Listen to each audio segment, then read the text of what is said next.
En esta clase seguimos, ¿no?, con la trascendencia del ego, que la empezamos a ver la clase anterior. Y la clase anterior, yo lo que dije para organizarnos un poco lo que es la estructura del libro, que se puede dividir en dos grandes partes, ¿no?, del ensayo. Una parte crítica destructiva, digamos, y una parte constructiva, ¿no? Esto a grandes rasgos, ¿no?, pero para distinguir dos momentos. La parte crítica tiene que ver con expulsar al yo de la conciencia, no tanto en una presencia formal o una presencia material, ¿no? Y la parte constructiva tiene que ver con, bueno, una concepción nueva de la conciencia, ¿no? Aunque quizás Sartre piensa que es muy cercano a Husserl, es novedoso respecto a cómo presenta la conciencia. Y después también una concepción nueva sobre el ego, ¿no? El ego tanto en su manifestación como un yo, como en su manifestación como un moi, ¿no? Nosotros dijimos que ya ahí hay una diferencia. Voy a ahora cerrar la puerta.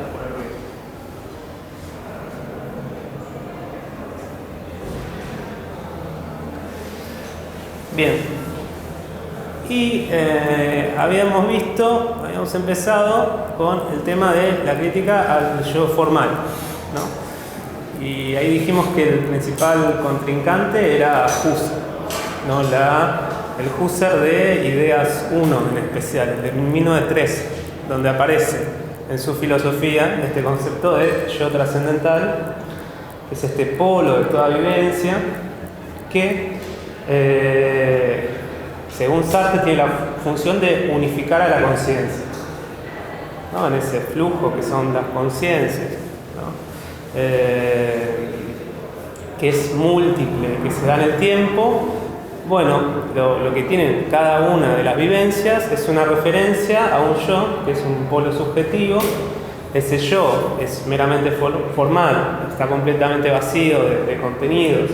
No refiere, por ejemplo, a una persona particular, a ciertos rasgos, a ciertas historias, sino es simplemente la referencia subjetiva de cada vivencia. Tiene que referirse a un yo, ¿no?, del cual Husserl dice todas las vivencias irradian, ¿no?, utiliza ese tipo de palabras.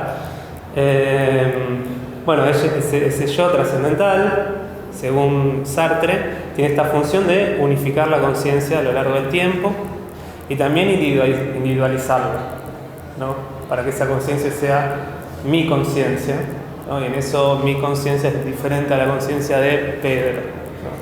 Yo trascendental de Pedro es diferente al mío, ¿no? Y yo lo que había dicho es que es bueno acá, cuando vemos estas críticas,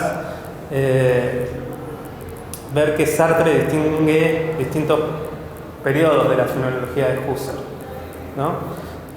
Nosotros habíamos hablado, vamos a recuperar un poco eso.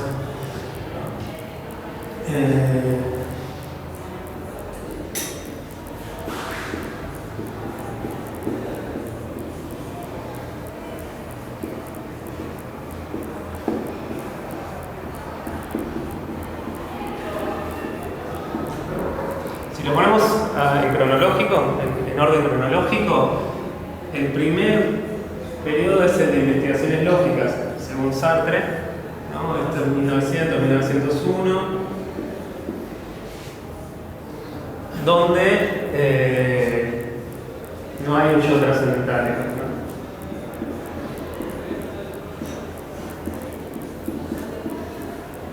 ¿no? Nosotros habíamos visto que incluso había una crítica a la suposición de un yo trascendental, ¿no?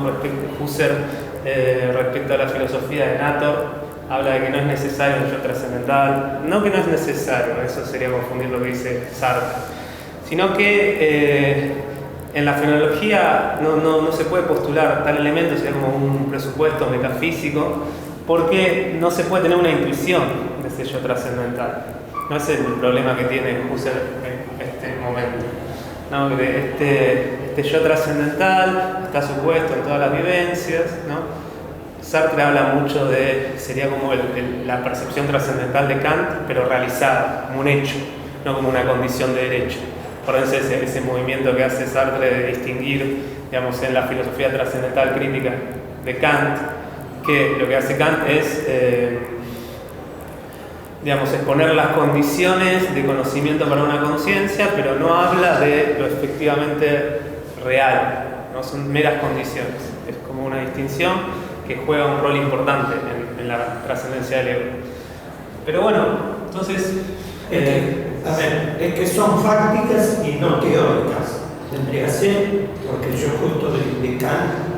En el caso de Kant, claro. no son fácticas, eso habría que distinguirlo, sí. ¿No? Porque la ciencia kantiana no es una ciencia de hecho, como es la fenomenología, ¿no? Para Sartre la fenomenología sí describe hechos, ¿no? De manera pura, de manera idética, pero describe hechos. En el caso de Kant son meras condiciones, y de hecho la condición de la percepción trascendental, que es el yo trascendental debe acompañar a todas mis representaciones, Sartre la toma, considera que es correcto y que esa condición se cumple incluso en su filosofía. Después lo vamos a ver, pero como dice debe, ¿no?, acompañar, Sartre considera que no siempre acompaña, pero si es necesario que lo haga, aparece, ¿no? ¿Y cuándo aparece? En el momento de la reflexión. Pero en el momento de la conciencia, lo que se llama conciencia del primer orden, la conciencia trascendental espontánea, no, ahí no hay ningún tipo de yo. Después vamos a ver que en ciertos casos particulares puede aparecer un yo concepto, lo que él habla, un yo muy vacío, pero eso es bastante puntual, después lo vamos a ver, pero por lo menos esto, ¿no? Que no hay un yo. Y bueno, en investigaciones lógicas tampoco lo había, ¿no? Entonces Sartre, hay un movimiento en el fondo de rescatar, ¿no?, el Husserl de este momento, ¿no? Y no solo el de este momento, sino también el de las lecciones, ¿no? Lecciones es la abreviación que se utiliza generalmente para hablar de este libro, que es Lecciones de Fenomenología de la Conciencia Interna del Tiempo, que es un libro que sale en 19... no tengo el año de edición, ¿no? Pero es un libro que compila unos cursos que Husserl da entre 1904 y 1905.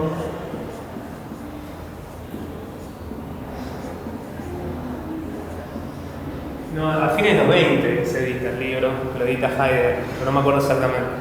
Después lo busco. Con unos apéndices, ¿no?, de 1907 a 1911, ¿no?, pero más o menos ese periodo, donde el tema principal es el tiempo y otro tema, digamos, más puntual es la autoconstitución. Ese era el libro que había sacado, había compilado una alumna de él, sí, que había guardado, puso que se lo publique, sí, correcciones. Einstein era alumna de él y como tenía la función de secretaria. Entonces lo que le da son los apuntes del curso, le da otros textos, le da, bueno, estos que le dije yo de 1907 a 1911, distintas páginas que tenía, borradores sobre los mismos temas que trató en este curso que es en la Universidad de Gotinga. Y bueno, se encarga de compilarlo, darle una coherencia, ¿no? Ella se encarga de eso y después, bueno, Martin Heidegger es el que lo edita y según me acuerdo casi no hace ningún tipo de retoque, no conserva la versión que manejó Stein. Uno de los temas de lecciones, le decía, es la constitución del tiempo. Interno, no inmanente, de la conciencia, ¿no? Y acá tampoco, digamos, hay un yo trascendental, ¿no? En este libro es donde aparece lo que yo intenté, digamos, exponer un poco, no creo que con mucho éxito, de que el curso del tiempo de la conciencia se autoconstituye a través de distintas intenciones, ¿no? La intencionalidad longitudinal y la intencionalidad transversal. Eso yo les dejé un texto de Husserl, ¿no? No, sí, hablo de Husserl. No, el texto que le dejé es de un especialista en Husserl, que es Andrés Oswald. Ahora se me fue el nombre del libro, ¿no? Pero la pasividad, la palabra central del libro es pasividad. Y eso que es una reseña del libro. La pasividad en Husserl, en la conciencia. Después también otra cosa que después me fijo bien cuál es el nombre, ¿no? Pero tiene un capítulo. Está en la carpeta atrás. Tiene un capítulo que es sobre el tiempo, donde trata los distintos textos del tiempo de Husserl, uno de ellos lecciones. Yo le dejé un apartado de ese capítulo sobre el tiempo que habla sobre estas dos tipos de intencionalidades, transversal y longitudinal, y cómo funcionan para constituir, digamos, el tiempo de la conciencia, ¿no? Pero bueno, a nosotros lo que nos importa es que Sartre ve que acá tampoco hay un yo, no hay un yo, entonces esto va a reforzar la idea de que el yo trascendental es inútil para la conciencia, no sirve para unificar ni para individualizar, ¿no? Y los otros textos, donde ahora sí aparece un yo trascendental, que menciona Sartre, es Ideas 1, de 1913. Acá aparece la idea del yo trascendental. Y después, tenemos las meditaciones cartesianas.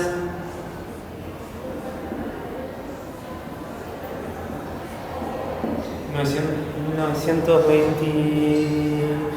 editan en 1931. 1931, que son estos cursos que están en la Sorbona en el 29 igual, ¿no? Pero bueno, y acá aparece el yo trascendental.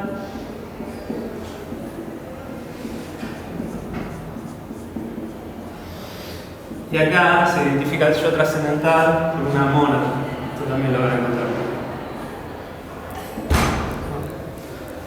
¿Qué quiere decir esto? Bueno, Sartre no lo elabora mucho, pero el concepto de mónada ya forma parte de una fenomenología genética de Husserl, donde se ve la historia trascendental, digamos, del yo.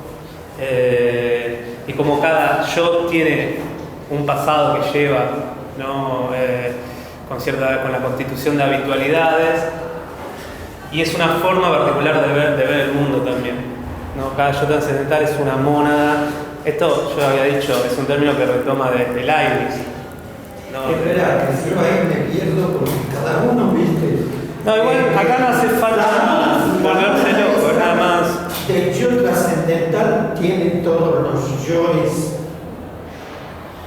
Sí, igual acá, como es Husserl, tampoco nos vamos a volver locos. Yo nada más quiero mostrar distintos periodos. En el caso de meditaciones cartesianas, Husserl habla que el yo trascendental también se identifica con una mónada, ¿no?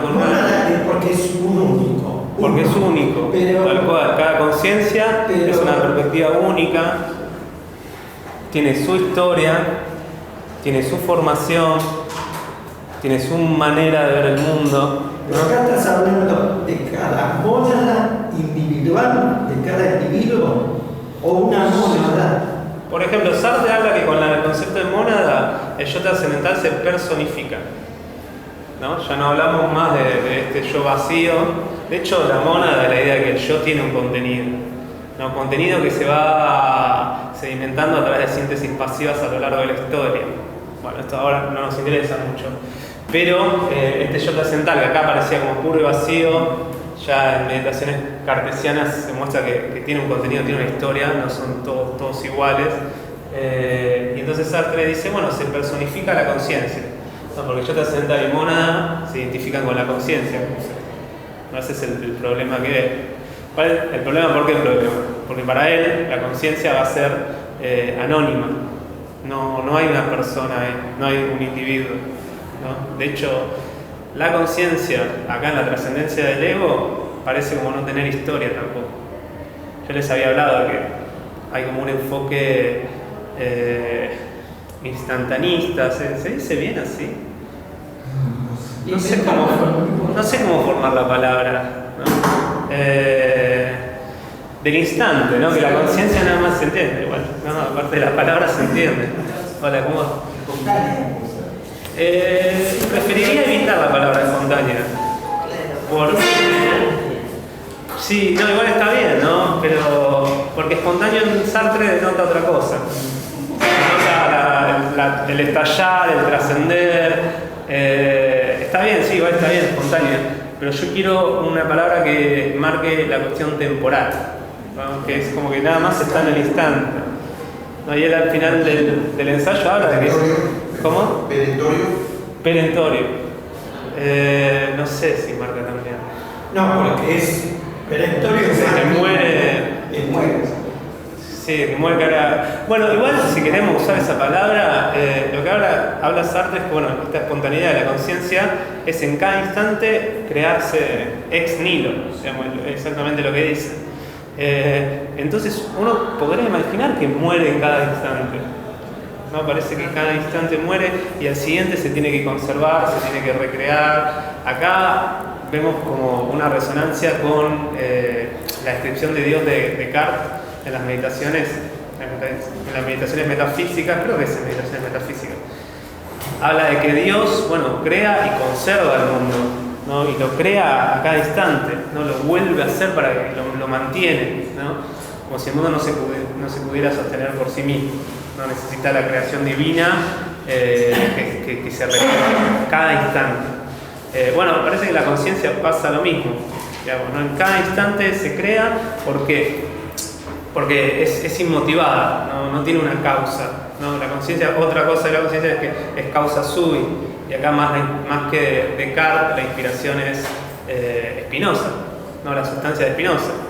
No, Dios es causa sui, no se causa a sí mismo. Bueno, de Spinoza toma eso también, ¿no? La conciencia es un absoluto, no le debe nada, digamos, ¿no? En ser conciencia de sí. Es un absoluto. Bueno, no es sustancial, ahí tenemos una separación con la filosofía moderna de Descartes y Spinoza. Su esencia implica la existencia. Esto es interesante, algo que aparece en el ensayo. No se puede pensar la conciencia sin pensar que existe, ¿no? La conciencia de sí funciona como el cogito cartesiano, que nos implica que existe sí o sí. Ser consciente de algo habla de que, bueno, mi conciencia existe, ¿no? Aunque sea por lo menos en manera de trascender, trascendencia del mundo, pero existe, ¿no? Bueno, y esto de inmotivar, esta existencia parece no debérsela a nadie, esta forma de ser no se la debe a nadie, ¿no? A diferencia de los objetos del mundo. Los objetos del mundo son inertes, como dice Sartre, son relativos, son pasivos. En cambio la conciencia es pura espontaneidad, y por eso la palabra, no, como me habías dicho, espontaneidad, tiene que ver con esta cuestión de esta autocausación, autoproducción de la conciencia de sí, ¿no? Sí, lo del movimiento, claro, ¿no? Un movimiento de salirse, ¿no? Tal cual, es eso, ese movimiento nada más es ella, es todo lo que es, ¿no? Y bueno, y no tiene contenido, entonces después lo que haya de ser en ella, digamos, va a ser lo que se le aparece, el mundo, las cosas, ¿no? Pero en sí misma es este movimiento. Lo explicás muy bien, pero o yo no descreo de ellos y me confundo. Podemos estar completamente en desacuerdo. No, parece que todos entendieron, yo soy muy lento. No, bueno. Como que por empezar, sí. La conciencia. Sí. Bueno, es como el motor mío. Yo soy consciente de algo, tengo algo acá decir, no es sustancial. No es sustancial. Es pura espontaneidad. Sí. Yo la tengo de reservorio y saco a conciencia lo que tengo. Yo pienso que no es vacío. Yo no termino en no, ahí no, ya, ahí hicimos un paso en falso. No saco a la conciencia lo que tengo. No tengo nada. No, es como habíamos dicho la vez pasada, es más una acción.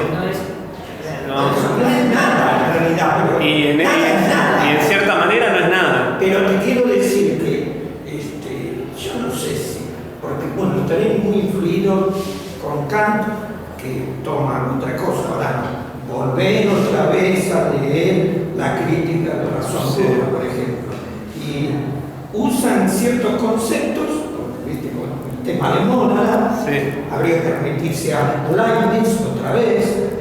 No es culpa tuya, yo soy clarito. No, Spinoza, y me termina confundiendo, porque... Sí. No, bueno, acá, no sé, yo lo veo como una prueba de la originalidad del pensamiento de Sartre. Originalidad, ¿no? ¿Por qué digo esto? Porque con Sartre, no sé por qué, es un autor que a veces es medio bastardeado y se habla de que es un plagiador. No, un plagiador encubierto. Cambia, a veces ni siquiera se gasta en cambiar el término, toma prestado y habla de para sí en sí. Roba de Hegel, habla de conciencia e intencionalidad, roba de Husserl, habla de ser en el mundo, del Dasein, de autenticidad también, ¿no? Y entonces es como un traductor de otros al francés. Hay algunos lectores que hacen ese tipo de interpretación. Pero vemos acá la diferencia. Obviamente hay influencias, sin duda. Sí, seguro. Bueno, pero de ahí como en cualquier filósofo. Como lexicanamente, yo los elijo bastante, a Feynman acá y a Foster. De pronto me dicen, no, pero no son filósofos, son explicadores y comunicadores. Pero yo, cuando me meto en ellos, también como con Sartre, encuentro que tienen un pensamiento racional, tienen un discurso. Y bueno, tomamos de todos. Un pintor toma colores, toma formas, toma matices. El tema es que yo no sé. Está bien, encontramos un concepto que lo forjó otro pensador, un concepto que forjó otro pensador, pero no es el mismo funcionando acá. No es el mismo, o sea, la conciencia acá en Sartre es distinta a la conciencia de Husserl, es distinta a, no sé, la conciencia de Kant.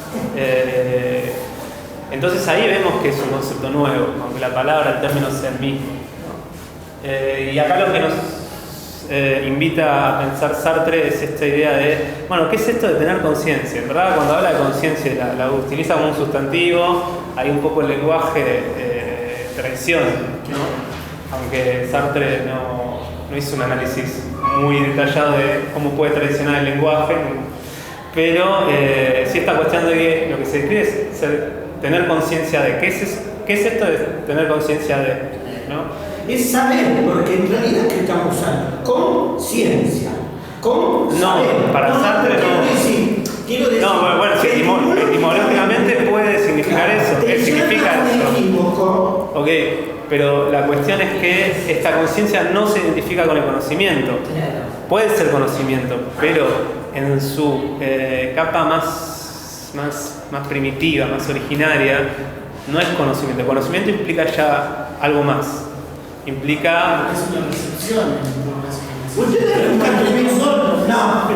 nunca tuvieron conciencia de lo que le pasa a Virginia Woolf, conciencia de sus primeros momentos de conciencia de 3, 4, 1 año. De pronto tenés conciencia de que vos experimentaste algo. El conocimiento. Yo descubrí con el tiempo que tenía conciencia de la música clásica, porque mis padres, cuando yo estaba siendo generado, siempre escuchaban música clásica. Y a mí me llegaba al oído la clásica más que la común. Y tuve conciencia de que yo sabía eso. Es decir, son muy retorcidos de pronto, porque utilizan, como vos dijiste, la conciencia de Sartre, diferente a la de Kant y a la de Husserl. Y bueno, ¿qué es? Porque no es en el caso vacío, se lo podemos pero si lo queremos distinguir del conocimiento, el conocimiento para Sartre es objetivo, es cuando uno toma un objeto y lo puede analizar, ¿no? No necesariamente conceptual, no, el conocimiento no, esto es algo típico que toma de Husserl, ¿no? El conocimiento no se reduce a juicios que se hacen, ¿no? Se puede tener el conocimiento en la percepción, o en la reflexión, o en el recuerdo, y ahí se tiene un objeto. En el caso del recuerdo, cuando yo en mi momento de gestación, o cuando era chico y demás, Ahí lo que aparece, que es un conocimiento, Sartre nos va a decir, no es la conciencia, es un yo, que hace de representante de la conciencia, ¿no?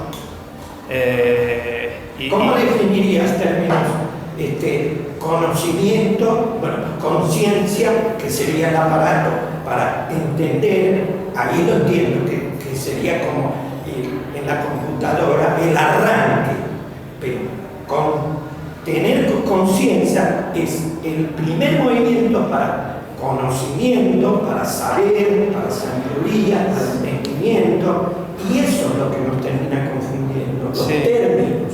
De hecho, más que un problema de Sartre, también es un problema de la fenomenología en general, ¿no? Con el término de, bueno, en español se traduce como vivencia, y nosotros lo vimos el origen alemán de Leibniz. Es esta cuestión que no es un tipo de saber de vivenciar algo, ¿no? De percibir algo, pero que no necesariamente tiene que ser atento u objetivo. Nos puede pasar en un estado de, no sé, medio somnoliento. Mientras uno toma conciencia de algo, aunque no sea clara, distinta, es el mero hecho de tener experiencia de algo, vivenciar algo, ¿no? Y no solamente objetos, sino cosas que también pueden estar en el entorno que uno no está atento, pero que uno es consciente de alguna manera, ¿no? Bueno, la fenomenología es un gran trabajo para describir, digamos, qué es esto de la vivencia, que es algo espontáneo, es algo que pasa en el presente. Si se nos va para el pasado, ya como que se nos fue de las manos, ¿no? Y la única forma que tenemos para reflexionar sobre esto a veces parece que es dar un paso atrás. Y esto también es lo que nos habla Sartre. Claro, es que todo lo que sea movimiento nos cuesta mucho aceptarlo. Sí. Enseguida lo cosificamos, enseguida lo hacemos objeto o lo racionalizamos. Entonces todos los autores que trabajan movimiento es difícil. Es difícil. Parte del movimiento actual. Sí. Por eso insiste tanto con lo espontáneo y también en el instante. Claro. Porque es ahora. Y se va, digamos, después si me hacen el ahora ya se fue, ¿no? Y ya pasa a ser otra cosa para Sartre. Es justamente ahora. Sería como en Nietzsche cuando habla del juego de dados en la creación. Es el instante que tira los dados y bueno, eso es la creación. Es el instante. No sabría decir en ese caso, pero Y entran otras cosas. lo importante es la cuestión del instante, de lo que se vive ahora, ¿no? Pero en general en todos los autores cuesta mucho cuando hay movimientos. Sí. Bueno, seguimos. Entonces, yo les hablaba de esta distinción, ¿no? Entonces, la crítica entra acá, ¿no? En estos dos textos, en estos dos periodos. Y fíjense, entonces, ¿cuál es la crítica, no? Acá aparece el yo trascendental, que Sartre habla de como dice Husserl, un polo del yo, ¿no? Un Ich-Pol, ¿no? Yo, Ich, yo, en alemán, Pol de polo. Y la crítica es que este yo trascendental es inútil y por otro lado es perjudicial. ¿Esto que es en Husserl? Esto es Sartre sobre Husserl, sobre la idea de un yo trascendental, la necesidad de una tesis como un yo trascendental. Quizá un poco más rápido porque esto ya lo vimos. Sí, pero bueno. Pero bueno, o sea, es innecesario y aparte es dañino. ¿Por qué innecesario? ¿No? Porque la conciencia, dijimos, para unificarse no tiene necesidad de esto, ¿no? Se unifica de dos maneras. Con lo que hablamos de la intencionalidad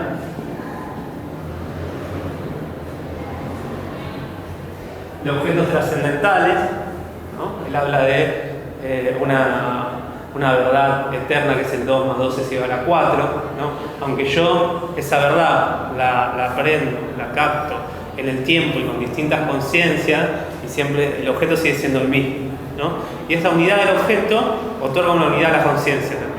Eso es lo que dice Sartre, ¿no? La unidad, en términos de Husserl, noemática, ¿no? Trascendente del objeto, unifica también la conciencia, ¿no?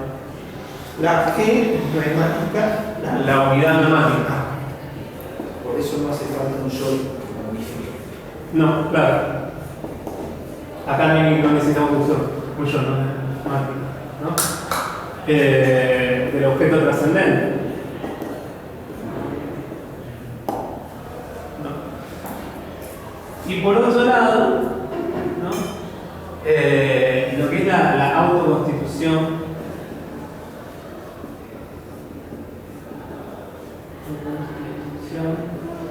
¿no? El contenido inmanente de la conciencia.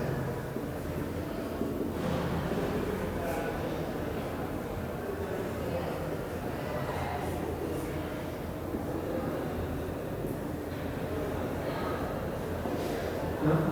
Y acá es donde retoma las lecciones. Que Husserl ya describió cómo la conciencia se autoconstituye, ¿no? En su aparición temporal. Habla de Sartre. La unidad neumática del objeto trascendente está en la intencionalidad. Sí. La intencionalidad es esta cuestión de que la conciencia capta un objeto por fuera de ella. Eso lo vimos en el artículo, ¿no? De la intencionalidad, donde en la percepción de un árbol, el árbol está por fuera de la conciencia. Y que ese árbol no se puede reducir a contenidos psíquicos internos. ¿Por qué? Porque tiene un excedente y aparte tiene una unificación, una identidad temporal, ¿no? A diferencia del flujo que dura. Y el flujo, ¿no? Que entra en esta segunda parte, se autoconstituye. Acá no entramos mucho en detalle porque, bueno, implicaría explicar la teoría del tiempo de Husserl, por eso dejé ese material, digamos, ¿no? En la carpeta, si quieren. El profesor dice, bueno, que están las intencionalidades transversales. Una cosa para tener en cuenta es que Sartre equivoca el vocabulario, ¿no? Habla de transversales y lo que hace referencia a las longitudinales, que de hecho esas dos intencionalidades van de la mano, no son separadas para Husserl, pero él habla nada más de una y de la otra no. Algo que esto creo que fue al final de la clase. Al final, sí, tuvimos esa discusión. Sí, tal cual. Bien. Pero ¿cómo podemos llegar si consideramos que el mismo Sartre confundía ciertas cosas? Y yo confundo otras cosas. Y bueno. Las invirtió. Mientras podamos agarrarla, digamos, darnos cuenta que hizo esto, podemos seguir, ¿no? ¿Y en qué sentido lo usa Sartre, ¿no? Lo mismo pasa con los términos posicional y tético. Eso lo vamos a ver. Posicional y tético, pero eso ya lo voy a hablar más adelante, cuando veamos que la unidad del ego no es idéntica a la unidad que tienen los objetos espaciotemporales. Eso ya lo vamos a ver en un ratito. Pero quiero cerrar con esto para no perdernos, ¿no? Entonces es inútil, ¿no? ¿Por qué? Porque la unidad de la conciencia y su individuación está garantizada ya por la intencionalidad y por la autoconstitución de los contenidos internos. Y por otro lado es perjudicial porque envenena la conciencia, la hace opaca, ¿no?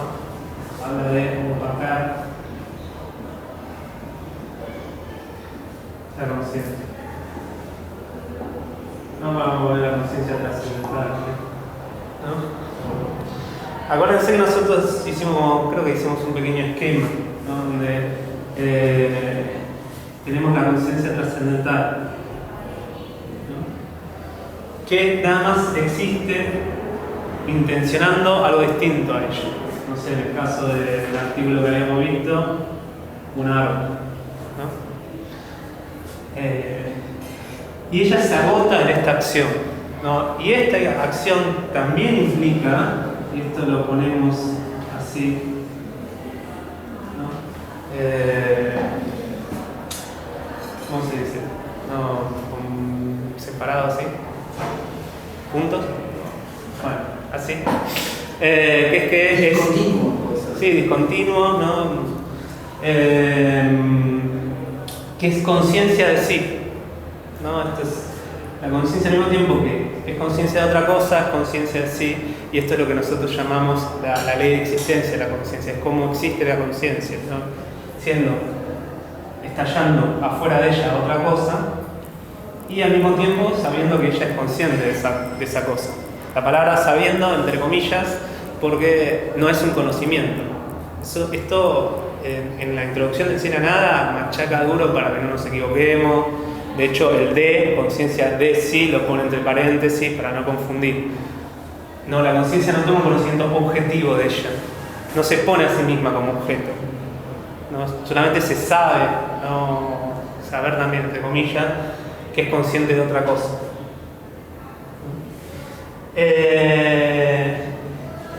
Y entonces esto, ¿no?, implica que la conciencia es transparente. Acá una metáfora que usa mucho Sartre.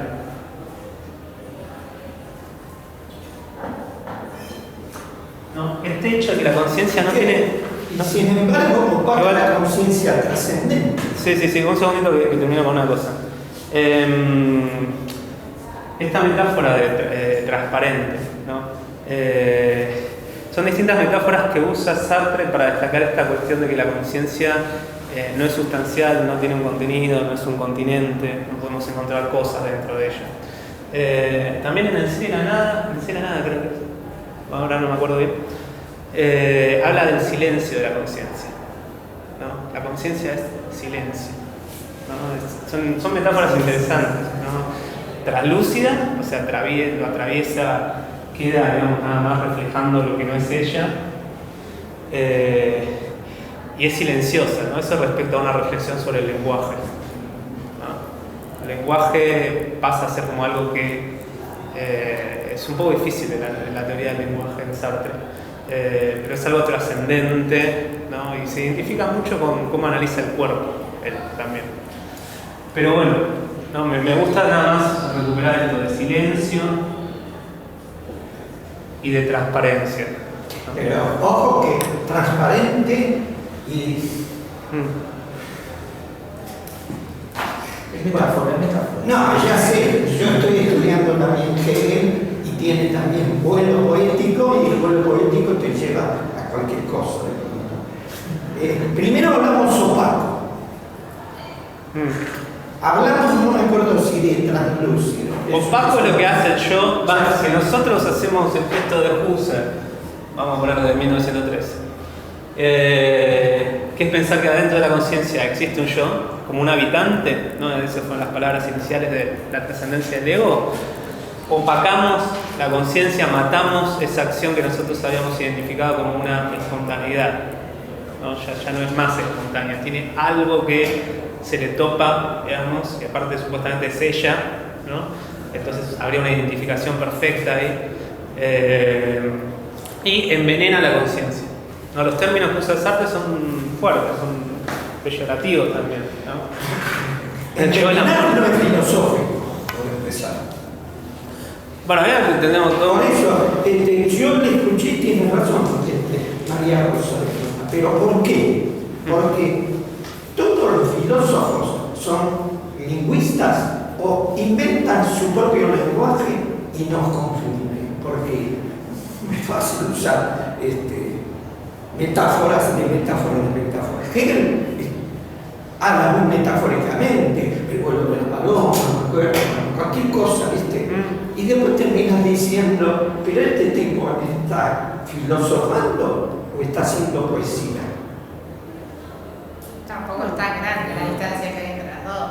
No es tan grande. Acordate que se dice que la poesía te dice más cosas, algunos dicen, que no te dice la filosofía. Eso es Pero en este caso muy concreto, no es concreto, porque estamos hablando de un yo opaca, de la conciencia que es transparente. Pero el lenguaje es así. Elisa, claro, el lenguaje sabemos si es. El lenguaje desoculta y también oculta.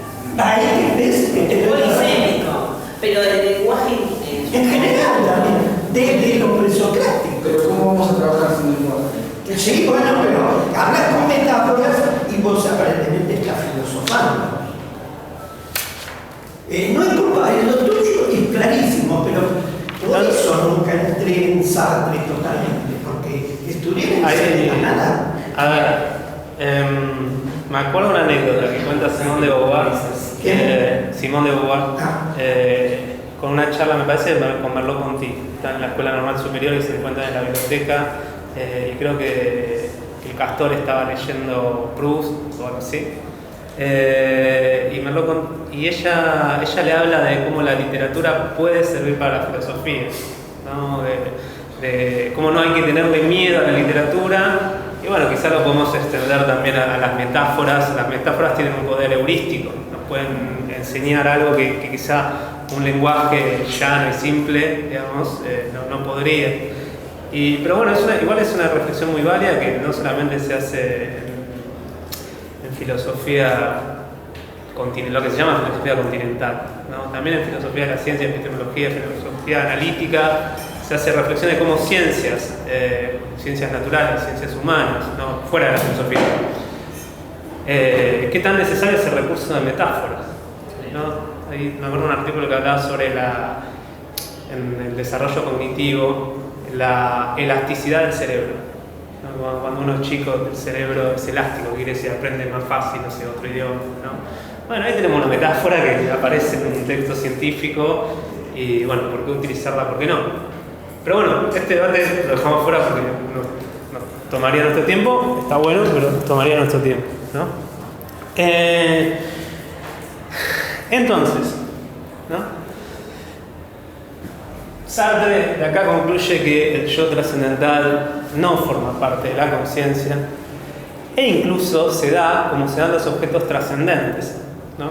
¿Qué quiere decir esto? Que se da de una manera dudosa, no se da ni de manera apodíctica ni de manera adecuada, ¿no? Estos son términos que utiliza Husserl para hablar de la certeza, ¿no? Pero lo que es el ego, ¿no? Es dudoso, ¿no? Esto quiere decir distinto a apodíctico, distinto a adecuado. Y vamos a ver cómo el tono, esto es algo que noto cuando uno lee este ensayo de la primera página hasta la última, respecto a cómo describir el yo, sube, la tensión sube, ¿no? Porque primero habla de dudoso, ¿no? Y dice, bueno, igual dudoso no es lo mismo que ilusorio. No es que el yo es ilusorio, no es una fantasía, ¿no? Sino que es como todo objeto trascendente, ¿no? Se puede cancelar, ¿no? Lo que Husserl habla de que ya uno piensa que está viendo un árbol y se acerca y era otro objeto, otro tipo de objeto, o era un cuadro, ¿no? Las distintas experiencias a lo largo del tiempo pueden hacer que nuestros objetos pasen de que estemos ciertos de que están ahí efectivamente a que quizás es probable que estén ahí o dudo de eso, ¿no? En el caso de la conciencia trascendental, la conciencia trascendental sí se da de manera apodíctica, ¿no? Es lo que es, no esconde nada, no hay nada intencionado de manera vacía en ella. Por eso habla de que en la conciencia trascendental, ser es igual a aparecer. Lo que nos aparece de ella es todo lo que es, no esconde detrás nada. El ego, en cambio, sí esconde. No, sí tenemos que hacer una distinción entre lo que es y lo que aparece. Bueno, aparecer en definitivo mejor. Entonces, bueno, habla de, bueno, es dudoso, pero no es ilusorio, ¿no? No es hipotético, también dice. Pero más adelante nos va a decir que habla del yo como un espejismo y directamente como falso, ¿no? El yo se puede dar como falso. ¿Falso cuándo? Cuando si en una reflexión lo identificamos con la conciencia, pensamos que ese yo toma el papel de la conciencia, ¿no? Ahora lo vamos a ver, pero ese ego, cuando aparece en la reflexión, aparece como una espontaneidad al mismo modo de la conciencia, como él produciendo sus estados, sus acciones, sus cualidades, como productor, como creador, ¿no? Sujeto de esos estados, acciones, cualidades. Pero eso es una mentira. ¿no? El yo nos engaña ahí, ¿no? Ahí sí es falso, ¿no? Lo que vamos a necesitar es una reflexión de otro tipo que nos ponga, digamos, que nos permita levantar la guardia para no confundir yo con conciencia.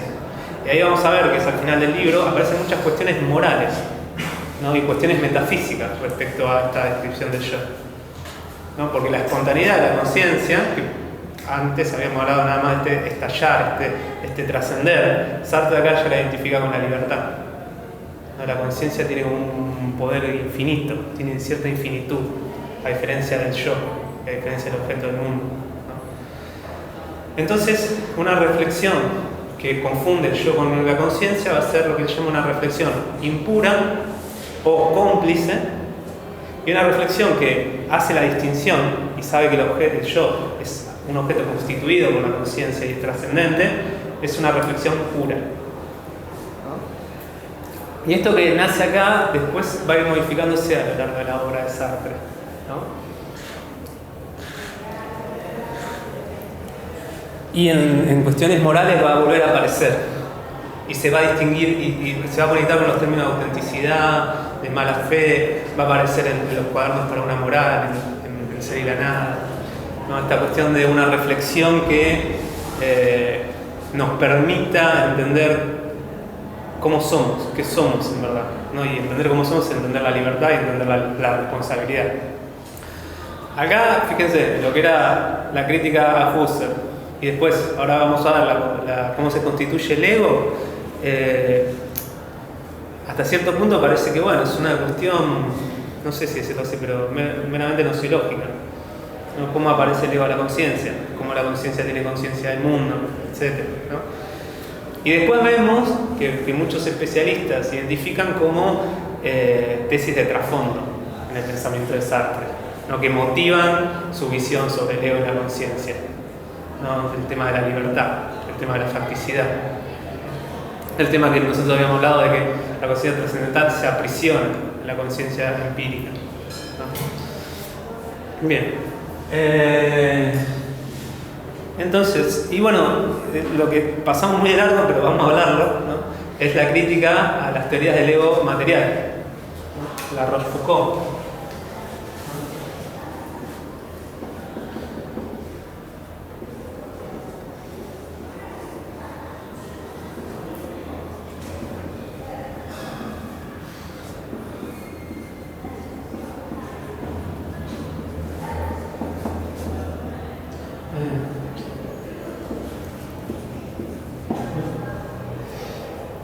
Esto, bueno, a menos que ustedes quieran, bueno, tampoco hay mucho para decir, ¿no? Pero en el caso de la Rochefoucauld se supone que hay un ego, ¿no? Ya no formal y vacío como el caso de Husserl, ¿no? Sino concreto, ¿no? Un hecho psíquico dentro de la conciencia, escondido, que es el destinatario final de todos nuestros deseos, ¿no? ¿Qué quiere decir esto? Que en verdad cuando uno quiere un pastel de chocolate, no quiere pastel de chocolate, se quiere a sí mismo, ¿no? Cuando uno quiere a una mujer, quiere a un hombre, no quiere a esa persona por esa persona misma, ¿no? Y acá este tipo de psicología moralista lo que enseña es que en el fondo somos todos egoístas, ¿no? Es una egología egoísta. El ego, como lo describe como ente psíquico, solamente está interesado en él mismo, ¿no?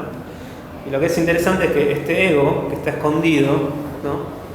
Este estar escondido es ser inconsciente de sí, ¿no? Cuando nosotros deseamos algo, deseamos una persona, no nos damos cuenta que en el fondo queremos para nosotros, no queremos algo que nos hace bien para nosotros, lo único que buscamos es un estado de bienestar, ¿no? O de satisfacción.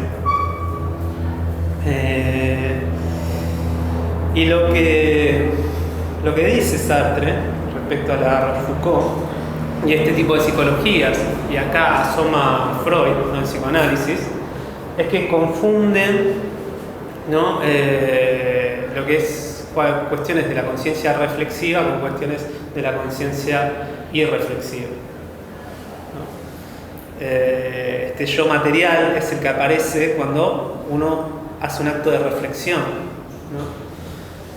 Y lo que dice Sartre es que el deseo, en primer lugar, en una conciencia que está, ¿no?, estallada en el mundo, ¿no?, la conciencia de primer grado, ¿no?, no está identificado con algo interno, sino solamente con lo de afuera.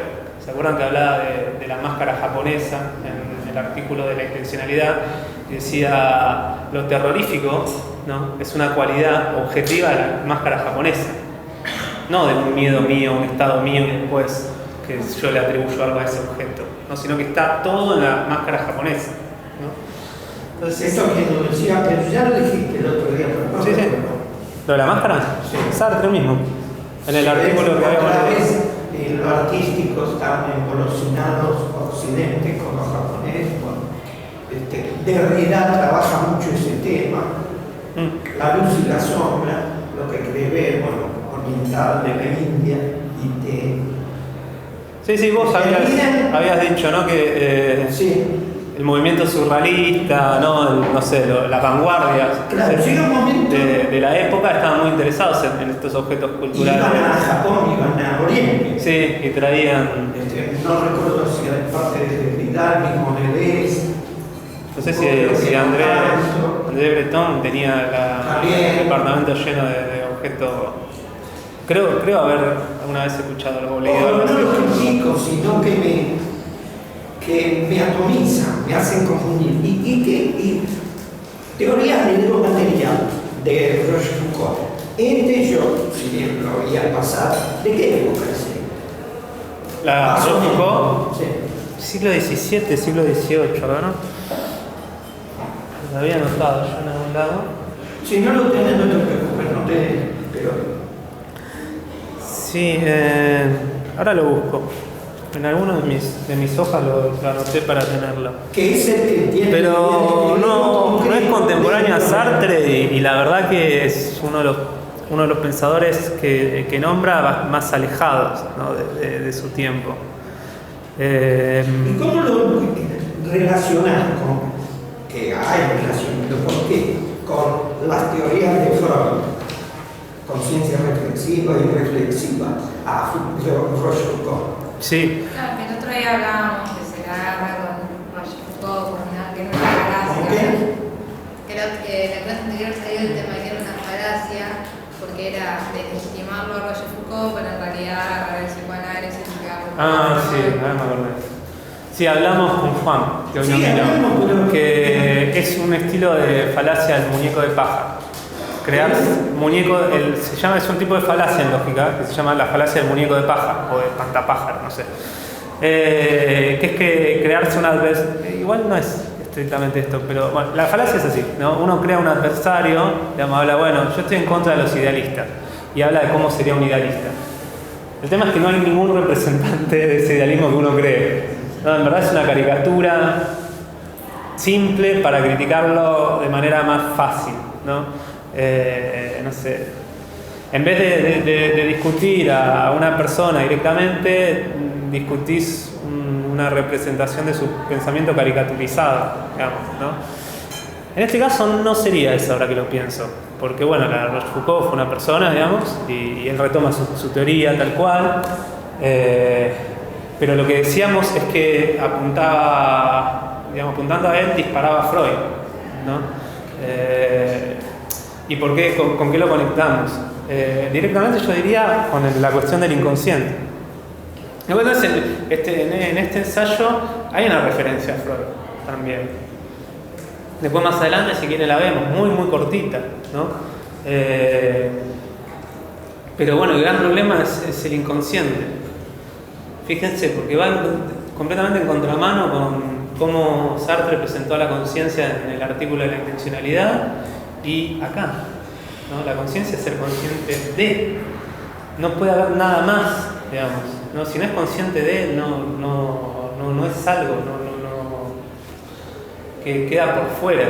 Claro, no hay algo por detrás de la conciencia, no hay un carácter oscuro que encierra. Claro, no hay nada escondido. Iría también en contra de esta cuestión de la transparencia, ¿no? Fíjense, acá esto está en contra de Freud y esto está en contra de Lacan. Porque acá la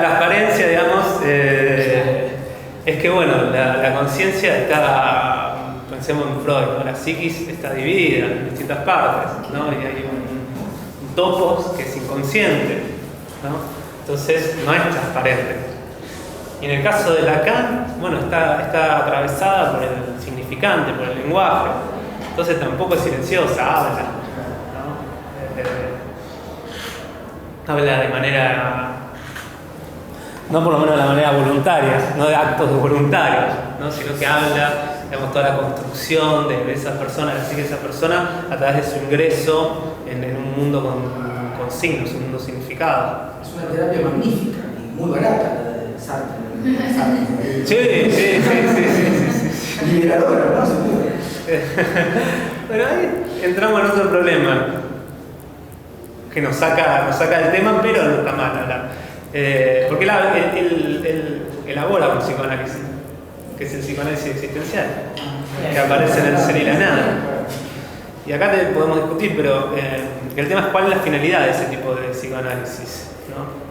Y puede haber dos interpretaciones, ¿no? Una, de hecho, bueno, yo les conté que formo parte de un equipo más grande, ¿no? El Círculo Sartre, y una integrante, que es Daniela Suárez Tomé, ¿no? Que enseña acá en la facultad, hace poco publicó un artículo que es sobre el psicoanálisis existencial, ¿no? Y ahí defiende que el psicoanálisis existencial lo que lleva es a, bueno, no lo escribimos, pero a una reflexión. El psicoanálisis existencial lleva a una reflexión purificante, ¿no? La conversión, ¿no? Que un poco aparece acá, pero él ya la toma más, ¿no? Ya está más elaborado ese concepto de ser y la nada y demás.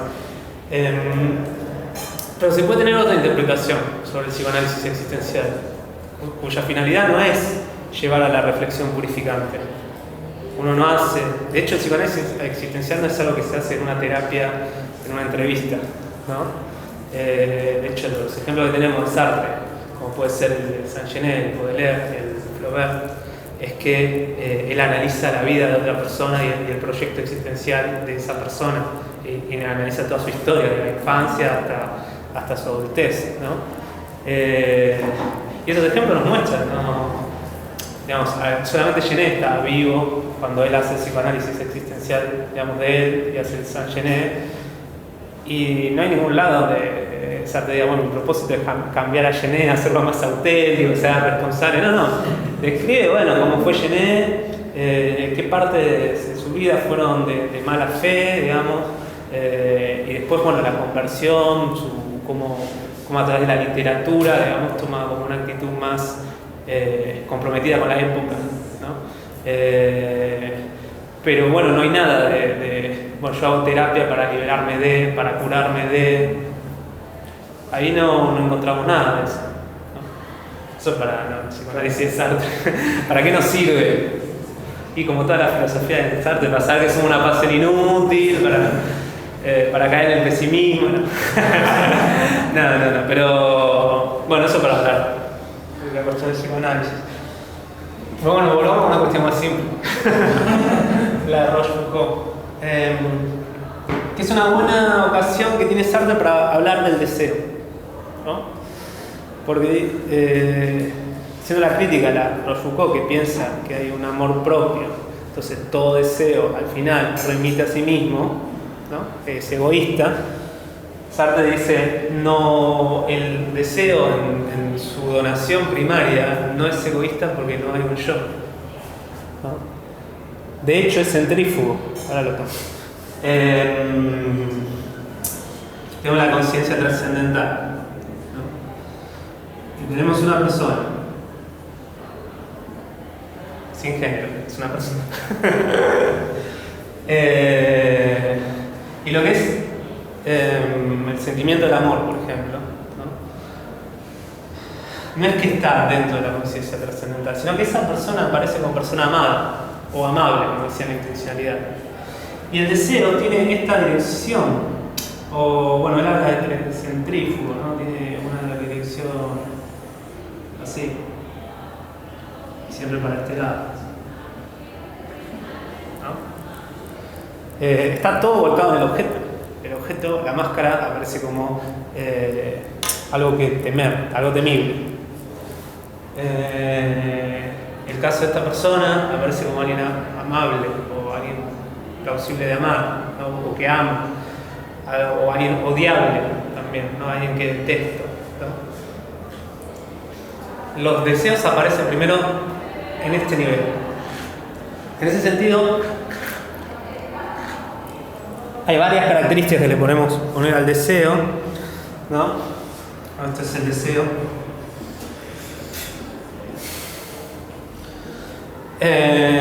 Bueno, hablamos centrífugo.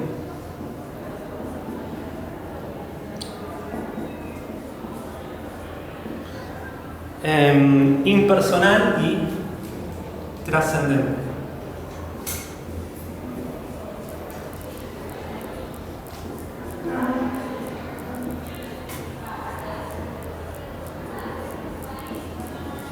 Bien.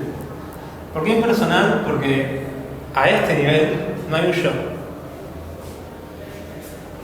No soy yo el que desea, sino que nada más me encuentro la conciencia después de un objeto que es deseado.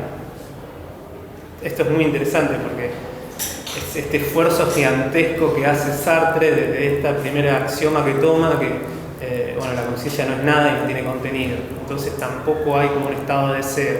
Entonces todo lo tiene que volcar afuera, todo lo saca por la ventana, ¿no? Incluso el deseo.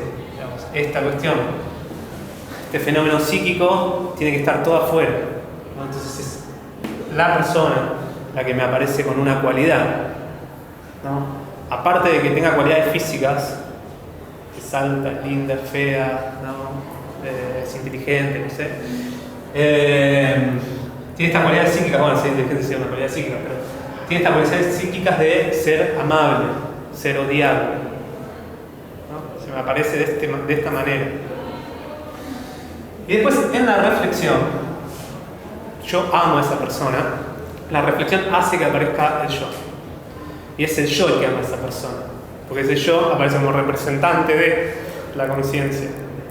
Y acá ahí es donde pasa la confusión, ¿no? Lo que hace la Rochefoucauld es obviar este primer momento, que es el momento fundamental, constituyente, ¿no? Primero pasa esto, después aparece un yo y un estado y se identifica con esto, ¿no?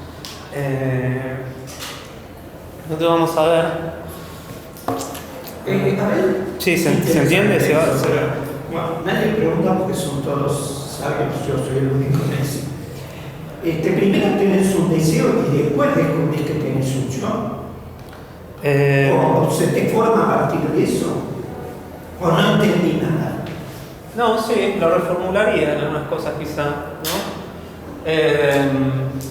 En nuestra vida consciente puede aparecernos un deseo, ¿no? Ese deseo, en primer lugar, es un objeto que aparece como deseable. Está todo volcado en el plano objetivo, en el plano trascendente, ¿no? Y yo soy, deseo de esa persona, digamos, esa persona como amable, siendo consciente, ¿no? de ese deseo de esa persona, ¿no? Y a ese nivel, el deseo no es personal porque no está identificado como un yo. Esto es difícil y es bastante fuerte lo que dice Sartre, ¿no? Acá sí podemos acordar o desacordar. Porque hablando del yo y el deseo, yo siempre me remito a los primeros años de conciencia. Cuando vos deseas el juguete o el librito o la cosa de ese compañero de la escuela o del amiguito, sí, el que en mí era yo que deseaba. Yo tenía conciencia de que era yo que deseaba. No había un deseo impersonal, lo que entiendo yo. Lo que creo es que, como decía Kierkegaard, él decía que su filosofía era personal, no universal. Y él sentía tal cosa y la plasmaba. Porque existen los universales, o inventamos un universal para entendernos en el mundo. Si bien no comparto ciertas cosas, yo creo que tiene más razón. Cada uno vivencia de acuerdo a una cosa. Yo después por eso fui a terapia, hice cosas porque era muy Podemos tomar el ejemplo de... ¿qué decirlo? No.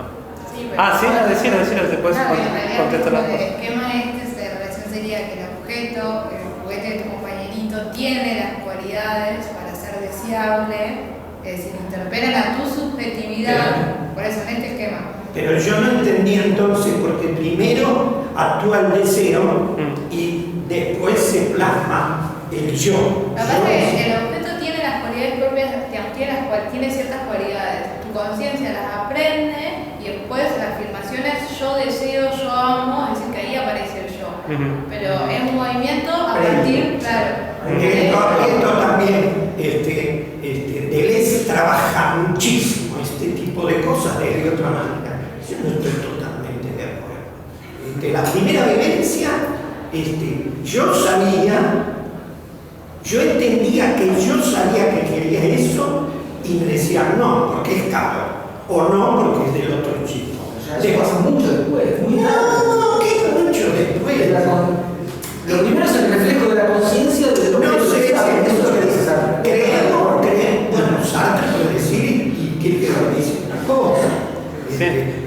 Esta compañera me aclara mucho, pero me aclara desde ella, porque cuando lee Deleuze, viste que tomo en otra cosa, tomo hasta la penúltima copa, no la última que me lleva a la misma. Bueno, y en eso, estoy por hablar y no llego a hablar, el gesto. Y te van, Deleuze. Ahí me confundí un poco, pero está bueno el ejemplo del libro de uno quiere un útil, un juguete de otro chico, ¿no?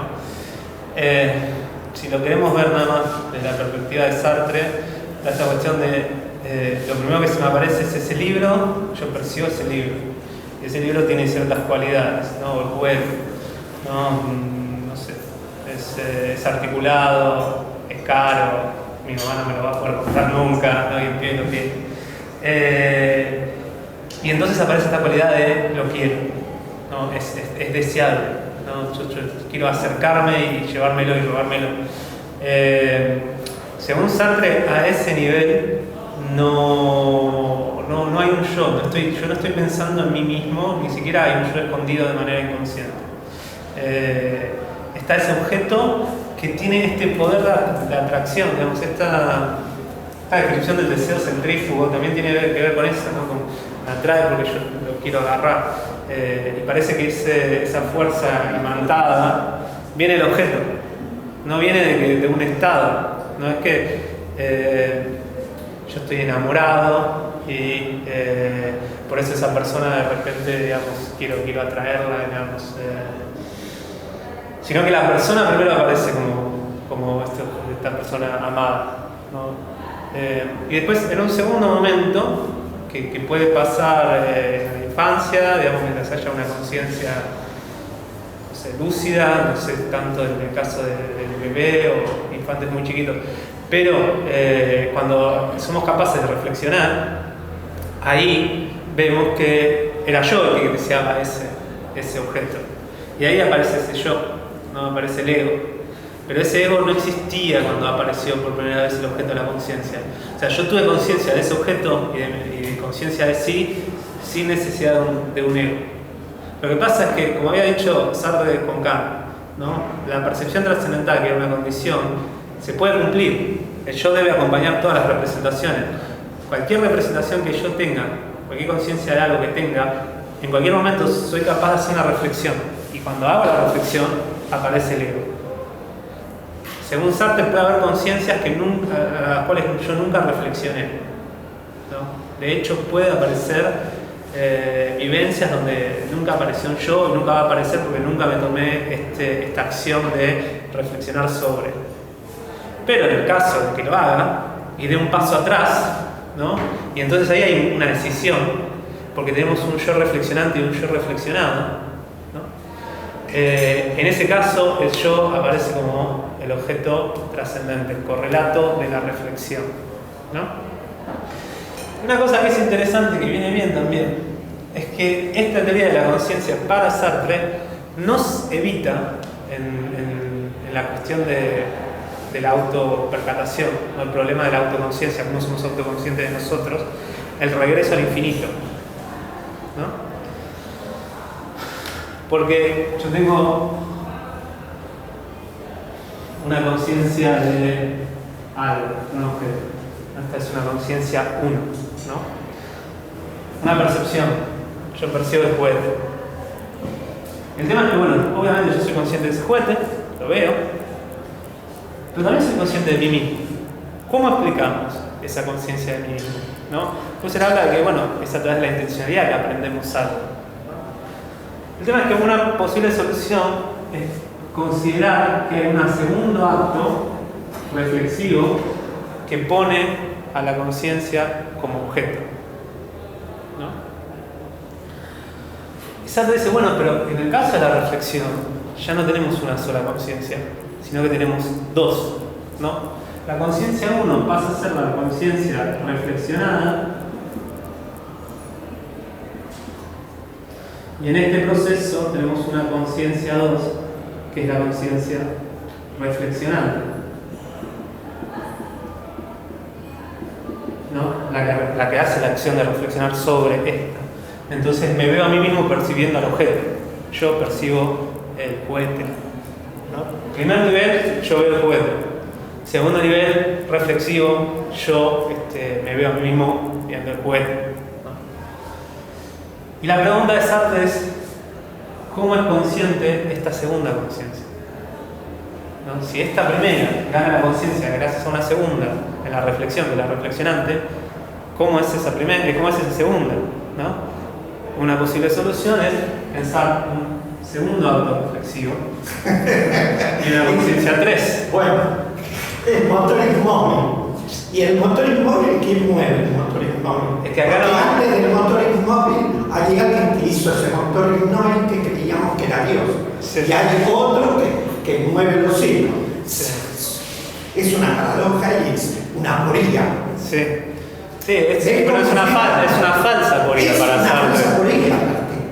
Porque lo que pasa, ¿Qué le decís con lo eso? que dice Sartre es que hicimos un problema, porque la conciencia 1 nunca necesitó de una reflexión para ser consciente de sí. Ya lo era de esta manera no posicional, de esta manera no tética.